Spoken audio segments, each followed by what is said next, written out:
Frères et sœurs, c'est un grand honneur pour moi d'accueillir aujourd'hui, au nom du cardinal André XXIII, sa béatitude, Ignace Youssef III Younan, patriarche de l'Église syriaque catholique d'Antioche, qui nous fait donc l'honneur de sa présence en cette nuit des témoins organisée par l'aide à l'Église en détresse. Sa béatitude est accompagnée de l'archevêque de Damas des Syriaques catholiques, son Excellence Monseigneur Elias Tadé. Et nous avons la joie que cette messe de ce soir soit présidée par le cardinal John Onaiyekan, archevêque d'Abuja. Béatitude, vous êtes déjà venu plusieurs fois dans cette cathédrale et c'est toujours une joie pour les Parisiens et les catholiques de Paris de vous accueillir. Nous sommes heureux toujours de pouvoir vous saluer et nous sommes heureux de la vitalité de l'Église, de la paroisse syriaque catholique à Paris. Quant à vous, Éminence, il y a peu de temps, nous avons pu vous voir de manière plus particulière parce que vous avez participé à une table ronde organisée par Catéo à l'issue du conclave avec Monseigneur 23 et puis le patriarche des Maronites. Donc c'est une grande joie de vous accueillir et une grande émotion aussi de prier avec vous aujourd'hui sous votre conduite en communion avec tous les chrétiens qui, de par le monde, d'une façon ou d'une autre, souffrent, sont persécutés.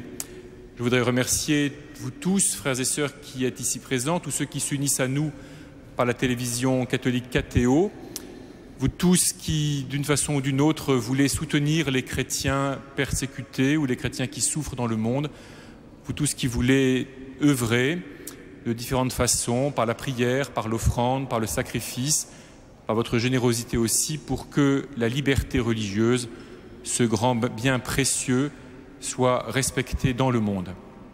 Donc entrons dans la prière, dans la louange de Dieu, tous ensemble, sous la conduite de son Éminence.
Au nom du Père, du Fils et du Saint-Esprit. Amen.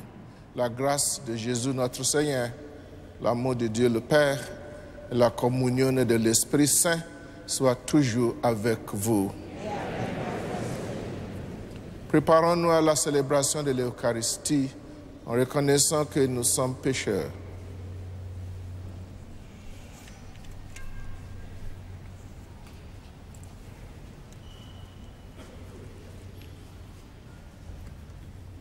Je confesse à Dieu Tout-Puissant, je reconnais devant mes frères que j'ai péché en pensée, en parole, par action, par omission. Oui, j'ai vraiment péché. C'est pourquoi je supplie la Vierge Marie, les anges et tous les saints, et vous tous aussi, mes frères, de prier pour moi, le Seigneur notre Dieu. Que Dieu Tout-Puissant nous fasse miséricorde, qu'il nous pardonne nos péchés et nous conduise à la vie éternelle.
Prions. Puisque tu as voulu, Seigneur, que ton Fils fût crucifié pour nous, afin de nous arracher au pouvoir de Satan, fais que nous puissions recevoir la grâce de la résurrection. Par Jésus-Christ, notre Seigneur. Amen.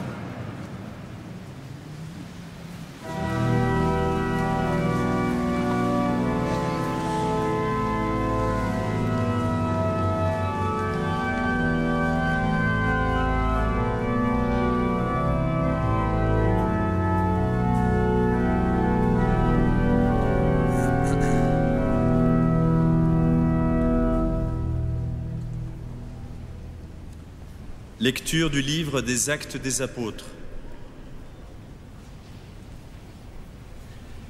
Comme les apôtres étaient en train de comparaître, un membre du grand conseil se leva. C'était un pharisien nommé Gamaliel, docteur de la loi, honoré de tout son peuple. Il ordonna de faire sortir les apôtres un instant, puis il dit : « Hommes d'Israël, faites bien attention à la décision que vous allez prendre envers ces hommes. Il y a quelque temps, on a vu surgir Théodas. Il prétendait être quelqu'un, et 400 hommes environ s'étaient ralliés à lui. Il a été tué, et tous ses partisans ont été mis en déroute et réduits à rien. Après lui, à l'époque du recensement, on a vu surgir Judas le Galiléen, qui a entraîné derrière lui une foule de gens.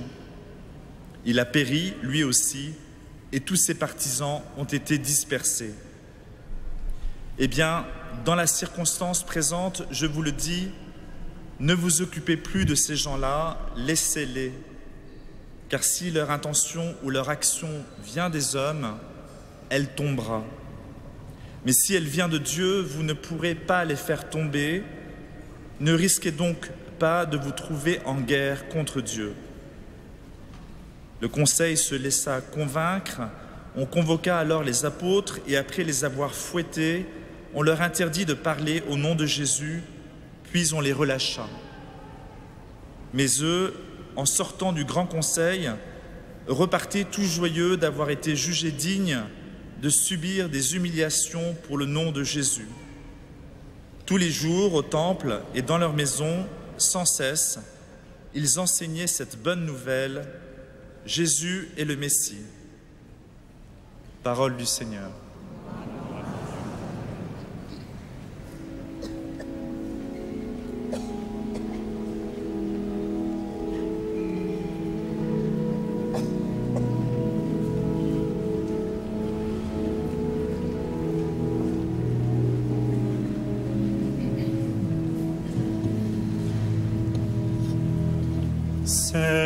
Seigneur, en ta demeure, toute paix et toute joie. Seigneur, en ta demeure, toute paix et toute joie. Le Seigneur est ma lumière et mon salut. De qui aurais-je crainte? Le Seigneur est le rempart de ma vie. Devant qui tremblerai-je? Seigneur, en ta demeure, toute paix et toute joie.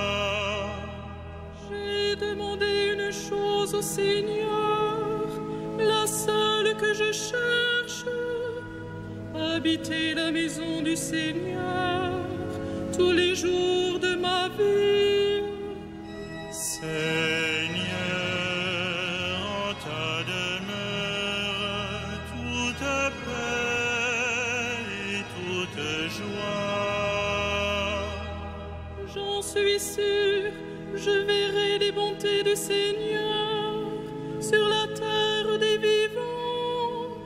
Espère le Seigneur, sois fort et prends courage. Espère le Seigneur. Seigneur, en ta demeure, toute paix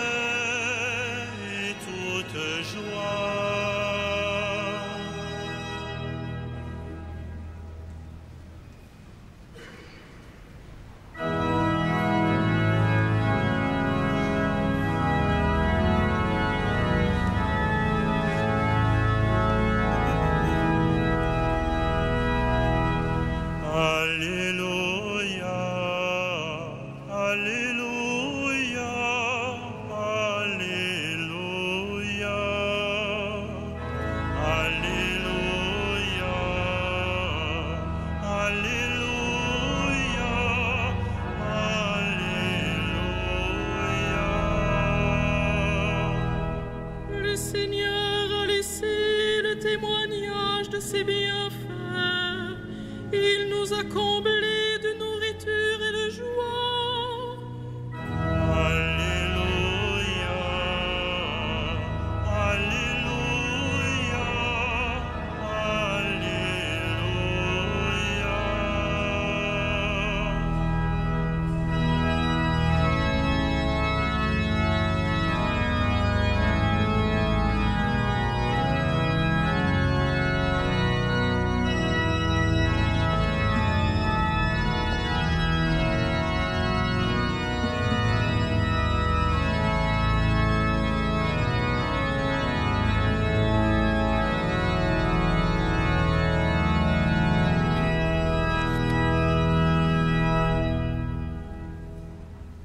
Le Seigneur soit avec vous.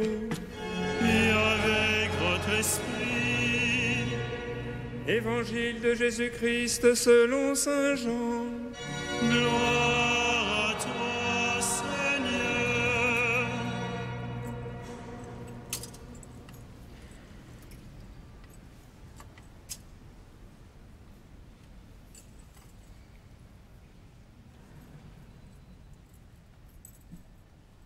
Jésus était passé de l'autre côté du lac de Tibériade, appelé aussi mer de Galilée. Une grande foule le suivait parce qu'elle avait vu les signes qu'il accomplissait en guérissant les malades. Jésus gagna la montagne et là, il s'assit avec ses disciples. C'était un peu avant la Pâque, qui est la grande fête des Juifs. Jésus leva les yeux et vit qu'une foule nombreuse venait à lui. Il dit à Philippe, « Où pourrions-nous acheter du pain pour qu'ils aient à manger ?» Il disait cela pour le mettre à l'épreuve, car lui-même savait bien ce qu'il allait faire. Philippe lui répondit, « Le salaire de 200 journées ne suffirait pas pour que chacun ait un petit morceau de pain. » Un de ses disciples, André, le frère de Simon-Pierre, lui dit, « Il y a là un jeune garçon qui a 5 pains d'orge et 2 poissons. Mais qu'est-ce que cela pour tant de monde ?» Jésus dit, « Faites-les asseoir. » Il y avait beaucoup d'herbe à cet endroit.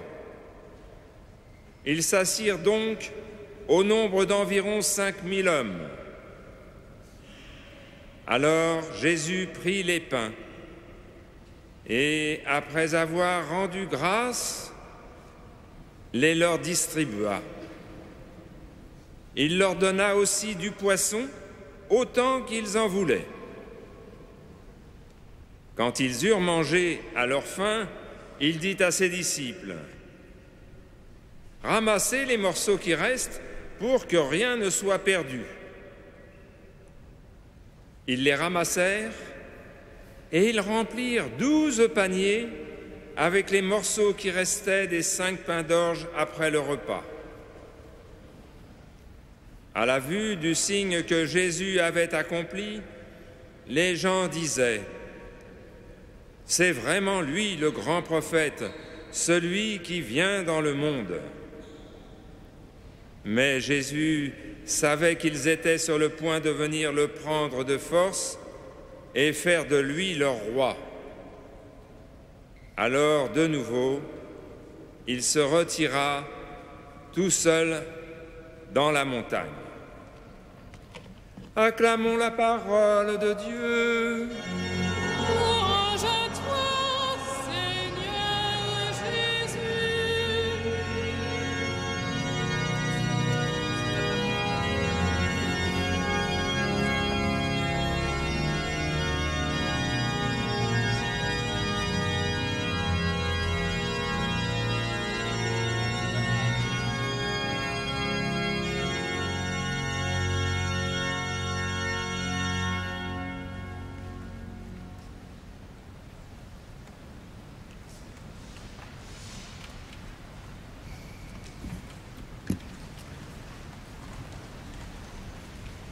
Frères et sœurs, le Seigneur que nous adorons, le Maître en qui nous reconnaissons le Prince de la vie,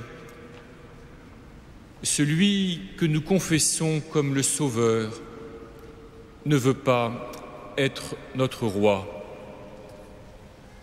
Le Fils de Dieu fait chair, le Verbe prenant notre condition humaine, vrai Dieu et vrai homme.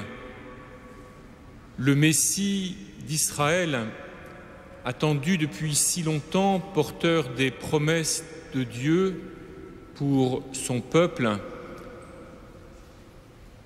Dieu lui-même, dans toute la vérité de ce nom, ne veut pas être notre roi, en tout cas pas roi à la manière des hommes, et il s'en va dans la montagne.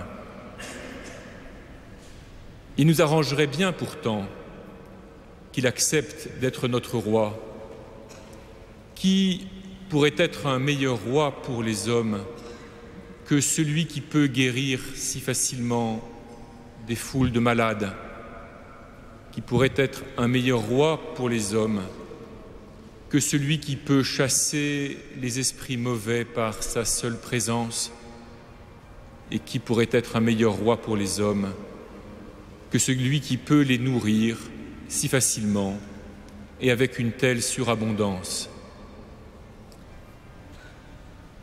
Voilà, frères et sœurs, celui dont nous, chrétiens, nous portons le nom, celui auquel nous devons rendre témoignage. Et voilà un refus de sa part que nous devons, nous, chrétiens, assumer à travers l'histoire. Ce refus de Jésus d'être roi, en tout cas d'être roi à la manière des hommes, suscite deux tentations que l'on peut grossièrement qualifier l'une d'occidentale et l'autre d'orientale, sans trop chercher à préciser ce que veut dire Occident ou Orient. La première tentation, celle de l'Occident, c'est de se dire, eh bien c'est vrai, celui-là qui se présente comme le Sauveur ne veut pas être roi à la manière des hommes. Il n'est pas venu tellement pour soigner, pour guérir, il n'est pas venu pour nourrir les foules, il est venu pour autre chose.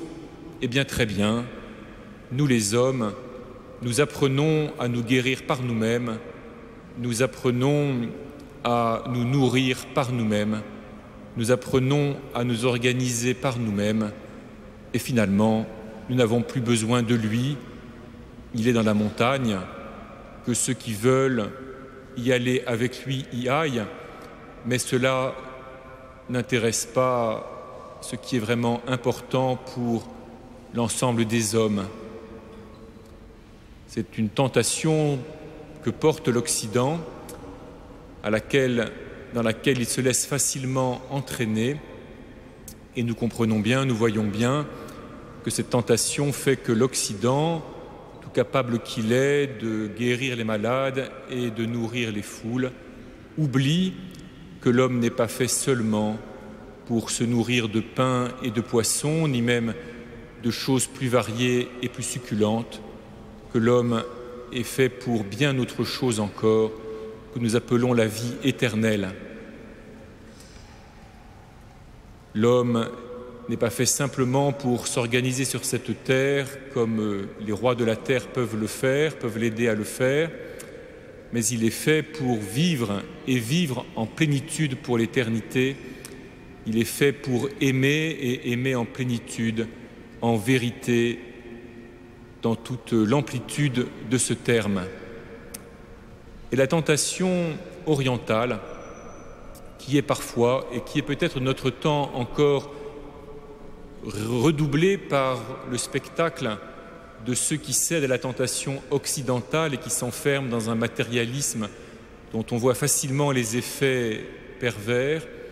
La tentation orientale, donc, c'est de croire que Dieu voudrait que son règne soit imposé en quelque sorte aux hommes, à toute force, puisque l'on vérifie que lorsque les hommes s'organisent, que lorsque les hommes déploient leurs techniques, que lorsque les hommes apprennent à se nourrir par eux-mêmes, finalement ils retombent en deçà d'eux-mêmes, en vivant d'une manière qui n'est pas si belle ni si digne que cela, qu'ils font du mal en croyant faire du bien.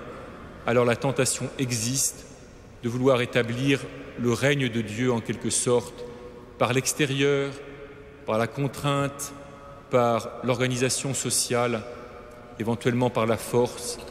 Et c'est oublier que Dieu, le Dieu vivant, Dieu qui se révèle en vérité et en plénitude en Jésus, Dieu veut régner en effet, mais non pas à la manière des hommes, par l'extérieur ou par l'organisation, mais de l'intérieur, en suscitant la liberté des hommes, en l'attirant à lui, en faisant entrer les hommes en communion. Les chrétiens qui vivent au milieu de peuples marqués par la tentation dite que nous pouvons dire occidentale, ces chrétiens doivent porter le témoignage que l'homme n'est pas fait que pour se nourrir de pain, mais qu'il est fait pour se nourrir de tout ce qui sort de la bouche de Dieu. Et cela peut les amener à des choix difficiles. Cela les appelle à une liberté, pas toujours à la hauteur de laquelle il n'est pas toujours facile de vivre, par-dessus, par-delà, toutes les tentations, toutes les sollicitations, toutes les séductions des biens matériels et des facilités de la vie sociale.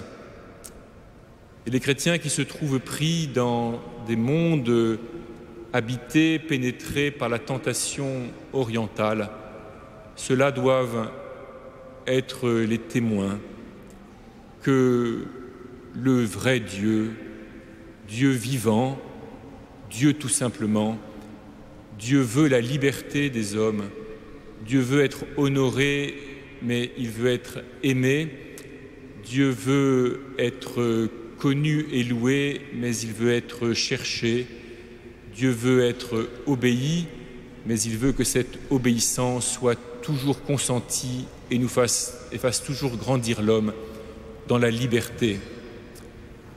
Nous le savons, frères et sœurs, il est des chrétiens qui doivent porter le nom de Jésus et la manière paradoxale dont Jésus veut être le Seigneur et le Maître des hommes.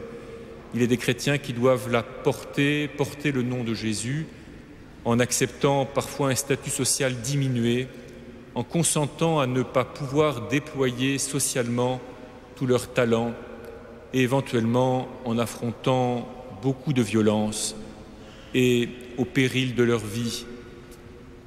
Il y a des chrétiens, notamment dans les zones soumises à la tentation occidentale, qui doivent sans cesse réveiller en eux une liberté intérieure que la liberté sociale et la liberté politique ne suffisent pas toujours à atteindre.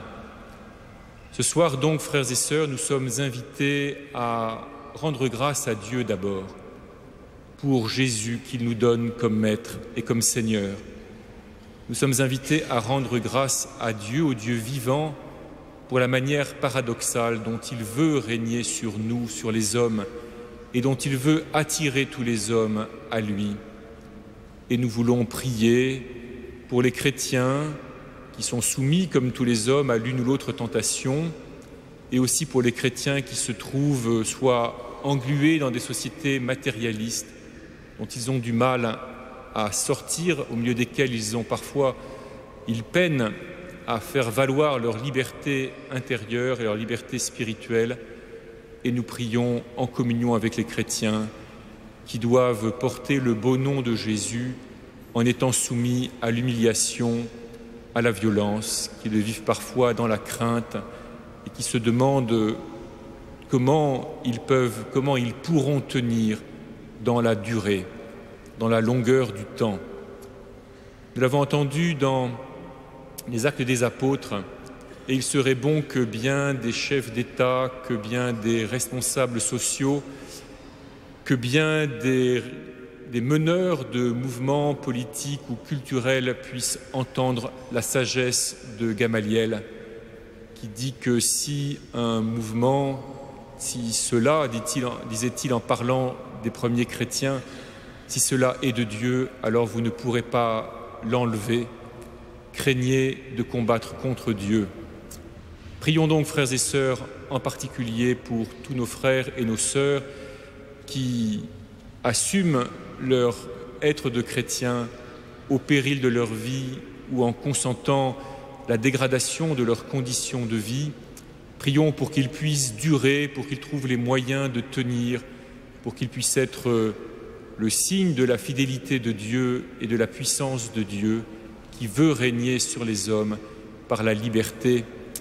Et prions pour que les chrétiens soumis à la tentation occidentale puissent raviver toujours les sources de leur liberté spirituelle et résister à l'attraction, à l'entraînement des facilités de ce monde pour viser toujours la grandeur de l'homme, la beauté de la vie éternelle, la joie de pouvoir recevoir la vie de Dieu et la partager autour d'eux.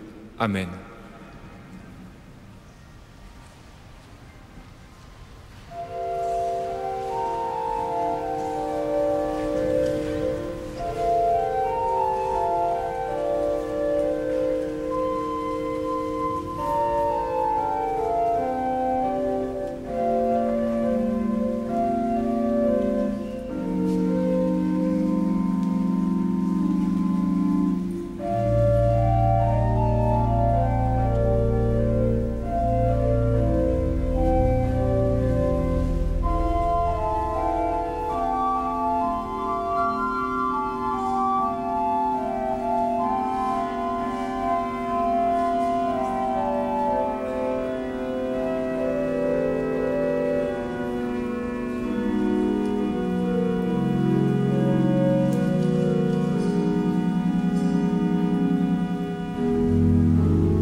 Prions ensemble au moment d'offrir le sacrifice de toute l'Église. Pour la gloire du Seigneur.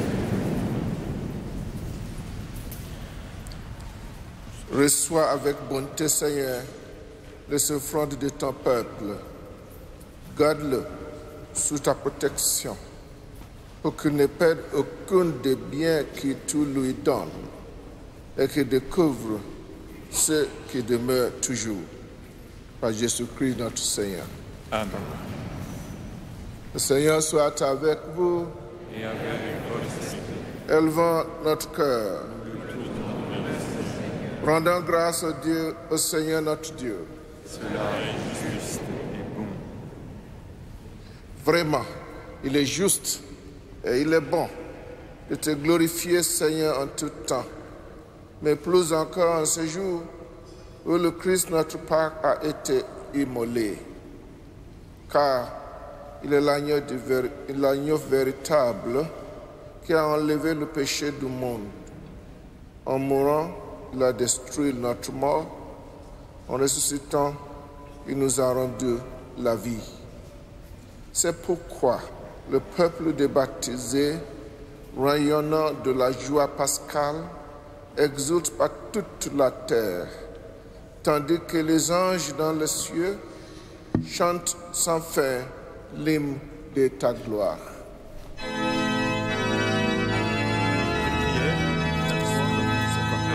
Saint, Saint, Saint, le Seigneur de l'univers, le ciel et la terre sont remplis de ta gloire. Hosanna au plus haut des cieux, béni soit celui qui vient au nom du Seigneur. Hosanna au plus haut des cieux.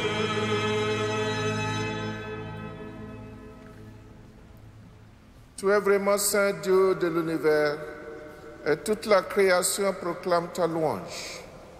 Car c'est toi qui donnes la vie, c'est toi qui sanctifies toutes choses par ton Fils Jésus-Christ notre Seigneur, avec la puissance de l'Esprit Saint. Et tu ne cesses de rassembler ton peuple afin qu'il te présente partout dans le monde une offrande pure. C'est pourquoi nous te supplions de consacrer toi-même les offrandes que nous apportons. Sanctifie-les par ton esprit pour qu'elles deviennent le corps et le sang de ton Fils Jésus-Christ notre Seigneur, qui nous a dit de célébrer ce mystère. La nuit même où il fut livré, il prit le pain.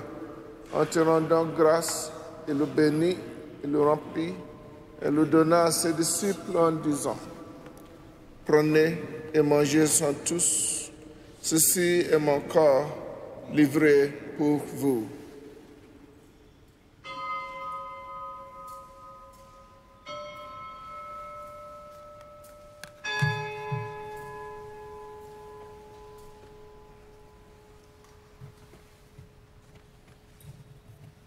De même, à la fin du repas, il prit la coupe. En te rendant grâce, il la bénit et la donna à ses disciples en disant: Prenez et buvez-en tous, car ceci est la coupe de mon sang, le sang de l'alliance nouvelle et éternelle, qui sera versé pour vous et pour la multitude en rémission des péchés. Vous ferez cela en mémoire de moi.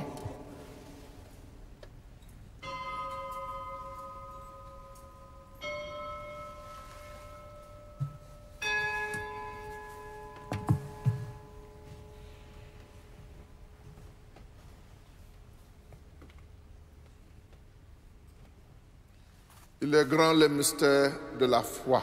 Nous proclamons ta mort, Seigneur Jésus.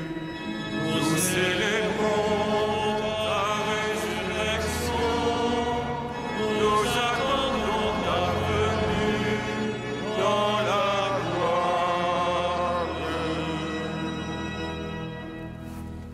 En faisant mémoire de ton Fils, de sa passion qui nous sauve, de sa glorieuse résurrection et de son ascension dans le ciel, alors que nous attendons son dernier avènement, nous présentons cette offrande vivante et sainte pour te rendre grâce. Regarde, Seigneur, le sacrifice de ton Église et d'y reconnaître celui de ton Fils qui nous a rétablis dans ton alliance. Quand nous serons nourris de son corps et de son sang et remplis de l'Esprit Saint, accorde-nous d'être un seul corps et un seul esprit dans le Christ.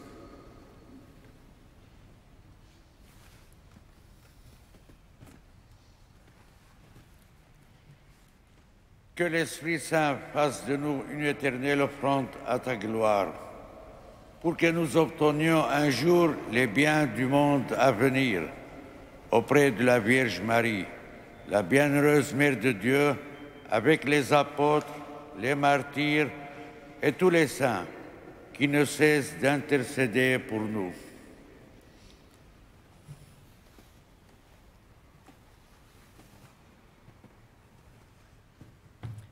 Et maintenant, nous te supplions, Seigneur, par le sacrifice qui nous réconcilie avec toi, étends au monde entier le salut et la paix. Affermis la foi et la charité de ton Église au long de son chemin sur la terre. Veille sur ton serviteur, le pape François, notre évêque André, Ignace, John qui préside cette célébration, l'ensemble des évêques, les prêtres, les diacres et tout le peuple des rachetés. Écoute les prières de ta famille assemblée devant toi et ramène à toi, Père très aimant, tous tes enfants dispersés. Pour nos frères défunts, pour les hommes qui ont quitté ce monde et dont tu connais la droiture, nous te prions. Reçois-les dans ton royaume, où nous espérons être comblés de ta gloire, tous ensemble et pour l'éternité, par le Christ notre Seigneur, par qui tu donnes au monde toute grâce et tout bien. Par lui, avec lui et en lui, à toi, Dieu le Père Tout-Puissant, dans l'unité du Saint-Esprit, tout honneur et toute gloire, pour les siècles des siècles. Amen.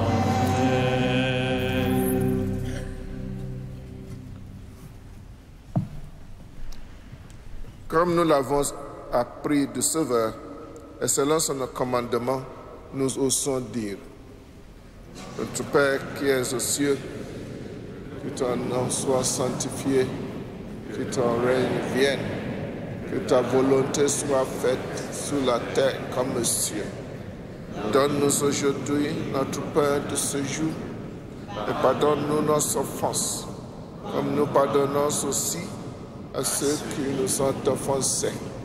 Et ne nous soumets pas à la tentation, mais délivrez-nous du mal. Délivrez-nous de tout mal, Seigneur, et donne la paix à notre temps. Par ta miséricorde, libère-nous du péché. Rassure-nous devant les épreuves, en cette vie où nous espérons le bonheur que tu promets et l'avènement de Jésus-Christ, notre Sauveur. Car c'est à toi que appartiennent le règne, la puissance et la gloire pour les siècles. Seigneur Jésus-Christ, tu as dit à tes apôtres: je vous laisse la paix. Je vous donne ma paix. Ne regarde pas nos péchés, mais la foi de ton Église, pour que ta volonté s'accomplisse. Donne-lui toujours cette paix et conduis-la vers l'unité parfaite, toi qui règnes pour les siècles des siècles. Amen. Que la paix du Seigneur soit toujours avec vous. Frères et sœurs, dans l'amour du Christ, échangez entre vous un geste de paix.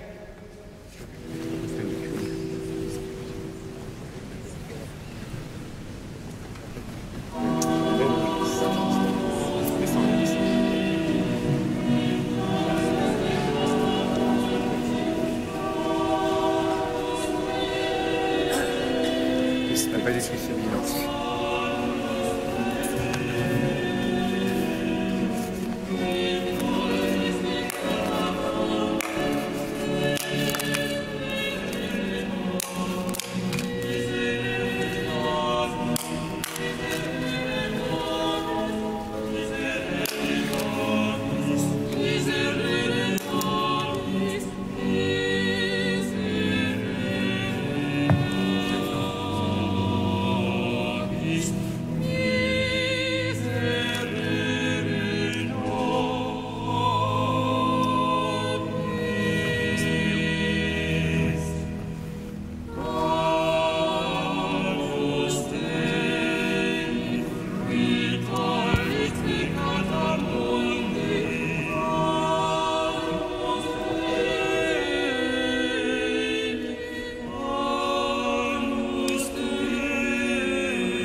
Heureux les invités au repas du Seigneur. Voici l'agneau de Dieu qui enlève le péché du monde. Seigneur, ne suis pas digne de te recevoir.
Frères et sœurs bien-aimés, comme chaque vendredi soir à la cathédrale pendant notre année du jubilé des 850 ans, nous allons avec les chevaliers, les évêques et vous tous ici présents pouvoir prier avec la Sainte Couronne d'épines.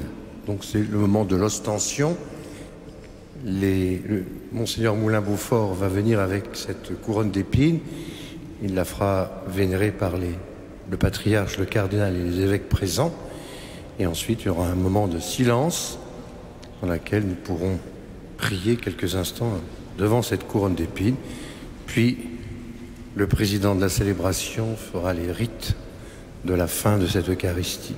La bénédiction, l'envoi et le chant à Marie. Nous pouvons nous mettre debout.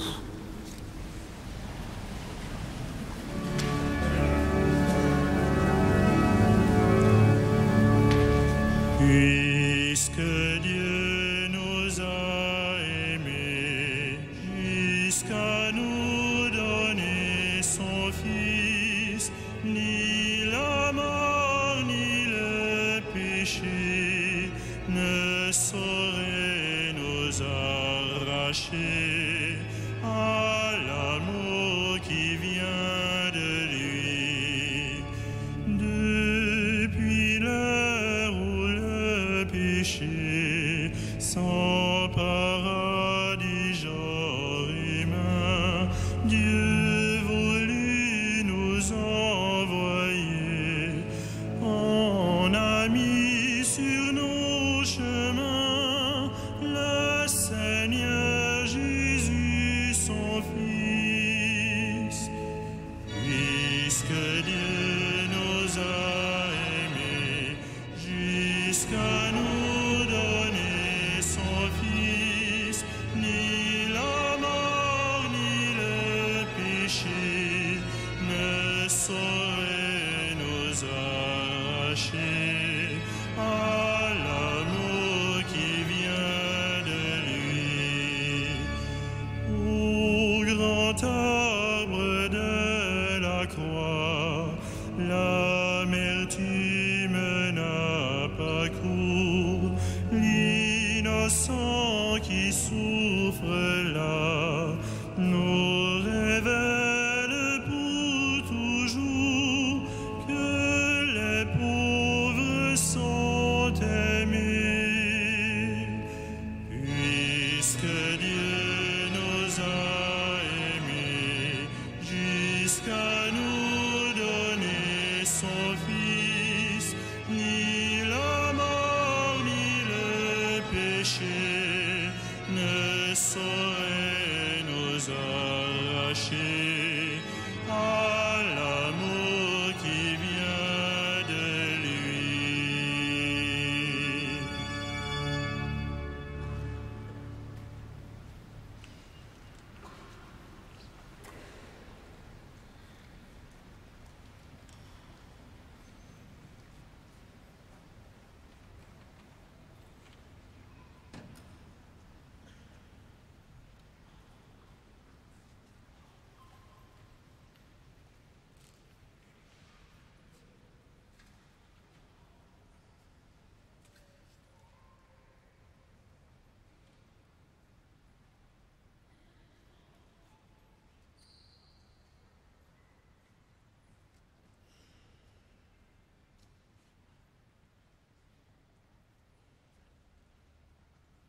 Prions ensemble.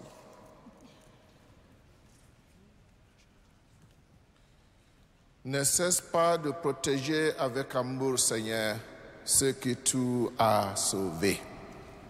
La passion de ton Fils les a rachetés, qu'ils mettent leur joie dans sa résurrection. Lui qui vive et règne pour les siècles des siècles. Frères et sœurs, je suis très reconnaissant au recteur de cette grande cathédrale Notre-Dame, l'évêque auxiliaire, mais particulièrement à son éminence, cardinal 23, qui m'a donné l'honneur de présider à cette célébration eucharistique. Sous l'invitation de l'association L'aide à l'Église en détresse, nous sommes venus ici à Paris de divers pays. Nous avons discuté, nous avons parlé, nous avons réfléchi et ce soir, nous avons prié. En sortant de cette cathédrale, nous devons continuer la prière. Pas seulement pour les chrétiens qui souffrent, mais aussi pour nous-mêmes, qui nous trouvons dans la possibilité d'avoir la liberté religieuse sans l'apprécier. Que le Seigneur nous donne la grâce de vivre pleinement et con solidité notre foi de chaque jour. Dominus vobiscum.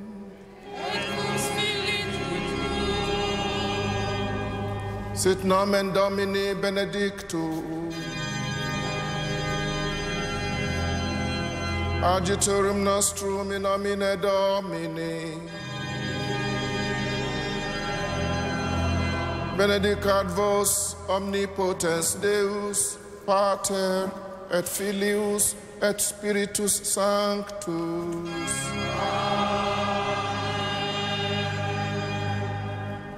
Allez dans la paix du Christ, alléluia, alléluia. Nous rendons grâce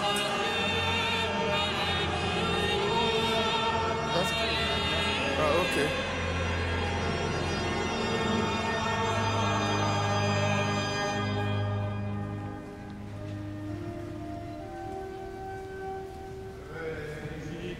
Celi,